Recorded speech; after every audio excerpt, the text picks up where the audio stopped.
प्रणाम दोस्तों, मैं ओम प्रकाश नमन आज आपके सामने देश में जिस बात पर सबसे ज़्यादा चर्चा होती है वह विषय है भ्रष्टाचार। तो भ्रष्टाचार पर मैं आपके कुछ मिनट लूँगा। दोस्तों, हर आदमी, या हम कहेंगे कि आज भ्रष्टाचार का नाम जब भी आता है उसे कांग्रेस से जोड़ दिया जाता है। मैं आप सब मित्रों से प्रार्थना करूंगा, दोस्तों से प्रार्थना करूंगा कि हम आत्मनिरीक्षण करें।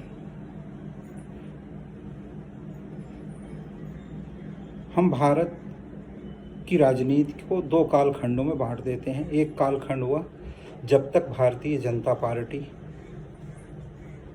ने सत्ता का स्वाद नहीं चखा था, जब तक वह कभी सत्ता में नहीं आई थी। वह कालखंड है 1947 से 1977 तक, जब सबसे पहले 1977 में जनता पार्टी की सरकार में अटल जी और अडवाणी जी मंत्री बने और उन्होंने सत्ता का स्वाद चखा।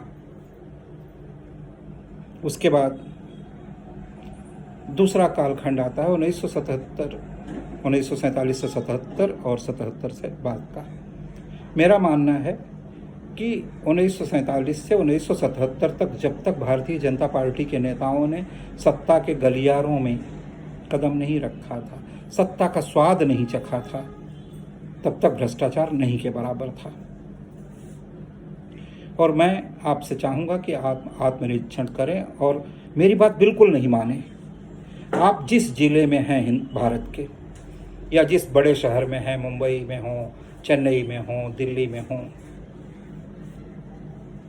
बेंगलुरु में हो, सिर्फ उस जिले या उस बड़े शहर में अपने लिए ढूंढें। अगर आप 24 घंटे दे देंगे इस काम के लिए तो आपके पास पूरा डेटा आ जाएगा।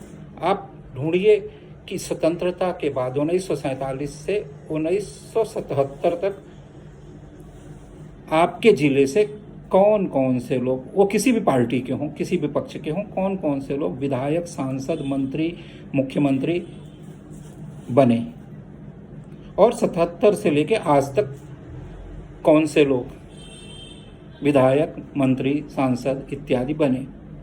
मतलब सत्ता में 77 से पहले 47 तक कौन लोग रहे और 77 से आज तक कौन लोग रहे, वो किसी भी पार्टी के हों। वैसे भी 1947 से 1977 तक अधिकतम समय मैं हर जगह पर कांग्रेस ने ही शासन किया। तो आप उनकी संपत्तियां जब आपको पता चल जाए तो उनके परिजनों की संपत्ति होगी, जो पुराने नेता हैं, और नए हैं तो वो तो स्वयं हैं। तो 1947 से 1977 तक जो नेता थे, सांसद, विधायक या मंत्री रहे, मुख्यमंत्री रहे, उनकी इस परिसंपत्तियां आप पता लगा लीजिए। उनके जो वंशजों के पास होंगी, उनके पुत्रों के पास होंगी, तो उन संपत्तियों का पता लगा लीजिए। और 77 के बाद जब बीजेपी, जिसे मैं भ्रष्ट झूठों की पार्टी कहता हूं, जिसके नेताओं ने पहली बार 1977 में सत्ता का स्वाद चखा, जनता पार्टी की सरकार में वह जनसंघ को विलीन करके आए थे, और फिर 1980 के दशक में उन्होंने भ्रष्टाचारी झूठों की पार्टी बनाई। और उन्होंने भ्रष्टाचारी झूठों की पार्टी बनाने के बाद उनसे जो भ्रष्टाचार बढ़ा है, सिर्फ उन्होंने नहीं किया, उनकी देखा देखी सब पार्टियों में भ्रष्टाचार का वायरस लगा। आप देखेंगे तो 1947 से 1977 तक आप देख लीजिए, ढूंढ लीजिए, जो भी नेता रहे होंगे उनके पास आपको कदाचित ही कोई संपत्ति नजर आएगी, उनके बच्चों के पास, उनके परिजनों के पास। उन्होंने कभी कोई भ्रष्टाचार नहीं किया, ऐसा मैं नहीं कहता, लेकिन बहुत कम भ्रष्टाचार था, नाम मात्र का भ्रष्टाचार था। भ्रष्टाचार उस जमाने में 47 से 77 के बीच में कहते थे भाई भतीजावाज। एक बात होती थी कि किसी ने अपने भाई को, भतीजे को नौकरी भी दिलवा दी तो वो भी भ्रष्टाचार की श्रेणी में आता था।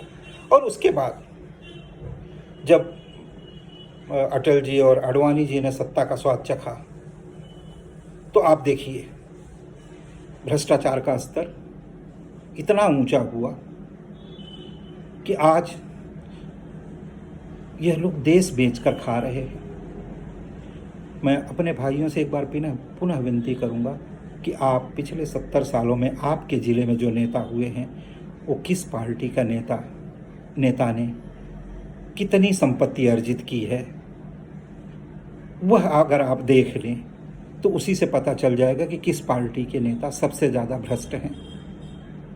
कांग्रेस ने 60 वर्ष शासन किया, आप उनकी नेताओं की संपत्ति देखिए, और भारतीय जनता पार्टी ने मुश्किल से 10 साल शासन किया है, 12 साल शासन किया है, उनके नेताओं की संपत्ति देखिए। वो संपत्ति ही आपको बता देगी कि कौन से नेता ज़्यादा भ्रष्ट हैं, या अन्य पार्टियों के जो नेता हैं कांग्रेस के इतर, उनकी संपत्तियां देखिए तो आपको सीधे सीधे पता चल जाएगा कि कौन सी भ्रष्ट पार्टी है और भ्रष्टाचार किसने शुरू किया। हिंदुस्तान में भ्रष्टाचार की जनक भ्रष्टाचारी जनता पार्टी है। उसने न केवल खुद भ्रष्टाचार किया, बाकी दूसरी पार्टियों को भी भ्रष्टाचार के लिए प्रोत्साहित किया। उनका देखा देखी बाकी पार्टियों ने भी भ्रष्टाचार किया। आज के लिए बस इतना ही मित्रों, जय हिंद।